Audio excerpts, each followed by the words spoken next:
అడ్డగోలు గ్రావెల్ తవ్వకాలలో కొండలు గుట్టలు సైతం లోయలుగా మారిపోతున్నాయి. పచ్చని పంట పొలాలు పాడవుతుండగా గ్రామీణ రహదారులు ఛిద్రమవుతున్నాయి. ఫలితంగా సత్యవేడు నియోజకవర్గంలో ఊళ్లకు ఊళ్లే దుమ్ము ధూళి లాంటి కాలుష్య కూరల్లో చిక్కి ప్రస్తుతం విలవిలలాడుతున్నాయి. సత్యవేడు, నాగులాపురం, నారాయణవనం, వరదయ్యపాలెం మండలాలలో గ్రానైట్ మరియు మట్టి మాఫియా గత కొద్ది రోజులుగా చెలరేగిపోతుంది. నిబంధనలను పాతరేసు ప్రకృతి సంపదను కొల్లగొడుతున్న అడ్డుకోవాల్సిన అధికార యంత్రాంగం చూసి చూడనట్టు వ్యవహరిస్తుంది.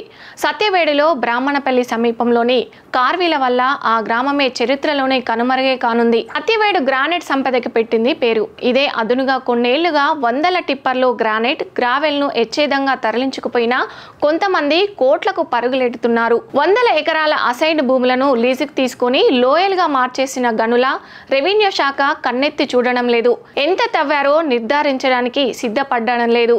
భారీ తవ్వకాలలో గనుల శాఖ కోట్ల రూపాయల రాయల్టీ ఆదాయానికి గండిపడినా జరిమానా విధించే సాహసం చేయడం లేదు. ప్రధానంగా సత్యవేడు మండలంలోని కన్నవరం, జడేరి, అప్పలగుంట, పిఏపురం, చెన్నేరి, మదనంజరి, వన్నెలూరు, కొల్లడం, సిరణంబుదూరు తదితర గ్రామాల్లో విస్తరించి ఉన్న కొండలు గుట్టల్లో లక్షలాది క్యూబిక్ మీటర్లలో గ్రానైట్, మట్టి, గ్రావెల్ విస్తరించి ఉంది. దీనిపై కన్నేసిన కొందరు గ్రావెల్ మాఫియా ఇక్కడి అధికార పార్టీ నేతల అండదండలతో అడ్డగోలిగా అనుమతులు పొంది నిత్యం వందలాది టిప్పర్లలో గ్రావెల్ ను, గ్రానైట్ ను చెన్నైకి తరలిస్తుంది. నాగలాపురం మండలంలో వజ్జవారి కండ్రింగ, బీరకుప్పం, గొల్లవారి కండ్రింగ గ్రామాలలో ఎలాంటి అనుమతులు లేకుండా గ్రావెల్ తవ్వకాలు జరుగుతున్నాయి.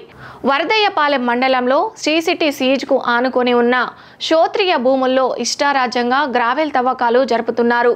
నారాయణవనం మండలం ఎరుకంబట్టు గ్రామంలో గ్రావెల్ తవ్వకాల దాటికి గుట్ట రూపు కోల్పోయింది. పిచ్చటూరు, బిఎన్ కండ్రింగ మండలాలలో సైతం గ్రామీణ ప్రాంతాలలో గ్రావెల్ తవ్వకాలు భారీ స్థాయిలో జరుగుతున్నాయి. పరిమితికి మంచి సామర్థ్యంతో సాగుతున్న గ్రావెల్ తరలింపు ప్రజల ప్రాణాల మీదకు తెస్తుంది.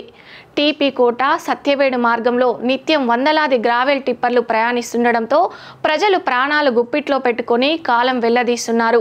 అతివేగం, పరిమితికి మించి సామర్థ్యంతో టిప్పర్లను నడపడంతో నాగలాపురం నుంచి సత్యవేడు నుంచి రోడ్డు పూర్తిగా దెబ్బతింది.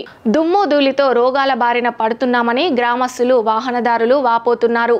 మరికొన్ని ప్రాంతాల్లో గ్రానైట్ కొండల వద్ద పేలుళ్ల దాటికి ఊళ్లల్లో ఇళ్లు కూలిపోతున్నాయి. పంట పొలాలు సైతం పూర్తిగా కలుషితమైపోతున్నాయి. ఇది ఇలానే కొనసాగితే సత్యవేడులో చాలా ప్రాంతాలు ఎడారిగా మారిపోయే ప్రమాదం లేకపోలేదు.